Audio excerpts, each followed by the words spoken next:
Di video saya kali ini saya akan membahas tentang peristiwa-peristiwa sebelum proklamasi kemerdekaan Indonesia. Sebelum kita lanjut ke video kita pada hari ini, saya akan mengingatkan selalulah jaga kesehatan, makanlah makanan yang bergizi, jangan lupa cuci tangan, jangan lupa menggunakan masker dan jaga jarak agar kita dapat terhindar dari COVID-19 yang semakin merajalela. Peristiwa-peristiwa sebelum proklamasi: 1. Runtuhnya kekuatan Jepang. 2. Berita kekalahan Jepang. 3. Peristiwa Rengas Dengklok. Dan yang keempat adalah pembuatan naskah proklamasi.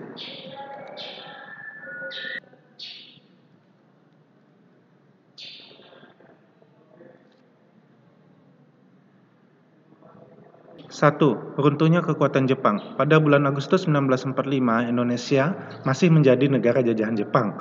Di waktu itu juga masih berlangsung Perang Dunia Kedua.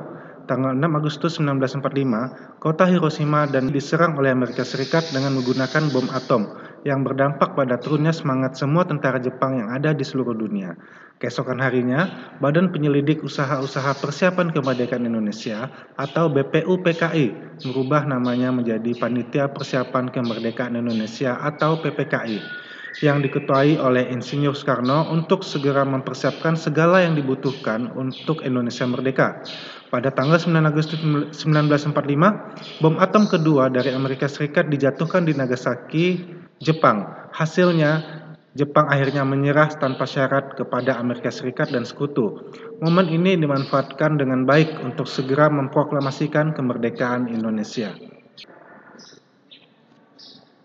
2. Berita kekalahan Jepang. Sebagai pimpinan PPKI, Soekarno dan Hatta bersama dengan Regimen Widyodiningrat, mantan Ketua BPUPKI, terbang ke Dalat, Saigon, Vietnam pada tanggal 12 Agustus 1945. Mereka bertemu dengan Jenderal Terauchi, Panglima Angkatan Perang Jepang untuk Asia Tenggara.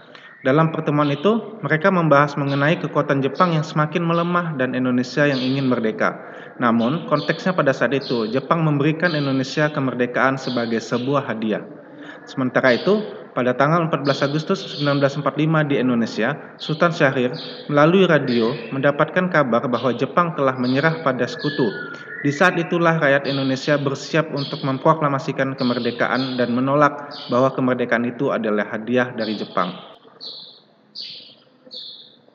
3. Peristiwa Rengas Dengklok. Bung Karno dan Bung Hatta diasingkan di daerah Rengas Dengklok, Karawang, Jawa Barat oleh para pemuda. Mereka diasingkan ke sana karena meminta golongan muda ini untuk bersabar dalam memproklamasikan kemerdekaan Indonesia. Namun akhirnya datanglah Ahmad Subarjo ke Rengas Dengklok untuk berunding dengan para pemuda. Ia meminta Soekarno dan Hatta dilepaskan dengan jaminan nyawa bahwa proklamasi kemerdekaan akan diumumkan pada tanggal 17 Agustus 1945 selambat-lambatnya pukul 12 waktu Indonesia bagian Barat. 4. Pembuatan naskah proklamasi. Rombongan dari Rengas Dengklok akhirnya kembali ke Jakarta tengah malam.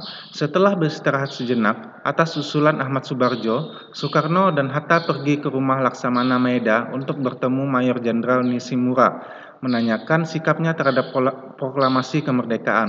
Tapi sayangnya pertemuan itu tidak membuahkan kesepakatan karena Jepang sudah menyerah pada sekutu dan tidak diperbolehkan untuk mengubah kondisi politik di Indonesia sampai kedatangan sekutu.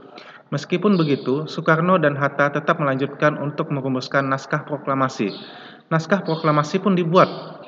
Soekarno, Hatta, dan Ahmad Subarjo menyumbangkan hasil pemikiran mereka dan diketik oleh Sayuti Melik.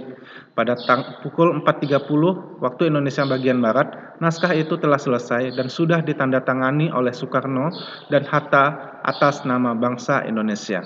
Jadi itulah peristiwa-peristiwa sebelum terjadinya proklamasi, yang maknanya adalah kita harus selalu menjaga kemerdekaan ini dan mengisi kemerdekaan Indonesia agar menjadi Indonesia yang lebih maju dan berkembang, selalu dipandang di dunia.